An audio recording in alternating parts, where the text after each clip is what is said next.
The man tested himself of the toilet and hurried to the flight attendant, passing it politely. But that's when it happened. The man's nose bleeds again. He told the flight attendant that he would go to the toilet. Whatever's going on inside, don't open the door, and don't let anyone near him. After the flight attendant answered in the affirmative, the man immediately turned and went to the toilet, and locked himself in. At this time, men don't just have crazy nosebleeds. What's more frightening is that his teeth started falling off. There were constant cries of pain from the toilet. The other passengers began to panic. The stewardess immediately used the radio to appease the passenger.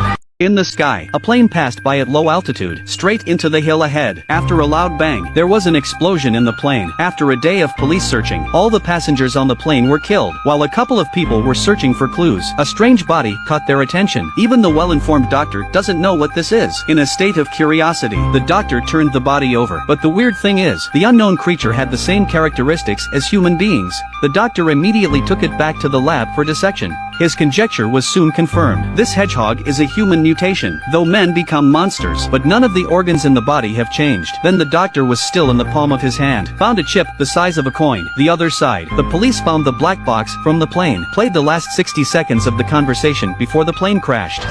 Through the study of the chip, the police soon identified the mutant and found the man's last contact, David. But when they questioned David, something weird happened.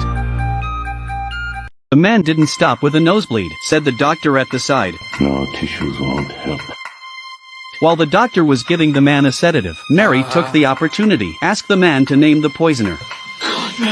Just after that, the doctor went down. Subsequently, the doctor brought David back to the lab for research, found the same chip in the palm of his hand. Finally, after 21 days of treatment, David was resuscitated by Dr. According to information provided by David, there's going to be a deal for bioviruses in the near future. If the virus spreads, the consequences would be unthinkable. To stop the deal, Mary disguised herself as a buyer, with David's help, to make a deal with Connaught and others. As soon as they met, Mary greeted each other warmly, but the other side not only refused to shake hands, they also searched Mary. Just when Mary's ear was examined, all of a sudden the detector went off. Mary unhurriedly opened her hair, exposed the eared studs that had been prepared beforehand. The other side kept testing Mary. Fortunately, with David's help, Mary learns every word he says, so the two sides began to trade normally. On the verge of success, there's a sudden situation on his side. The body began to shake constantly, and a nosebleed coming out of his mouth. Soon David was unconscious. Mary's side is also at an impasse. When the two sides are in dispute, behind the scenes boss Connaught finally shows up. He saw that the deal was made by strangers, so he ordered his men to get rid of both of Mary. It's a crisis. The police rushed in, arrest all the criminal elements. A virus crisis has been successfully defused.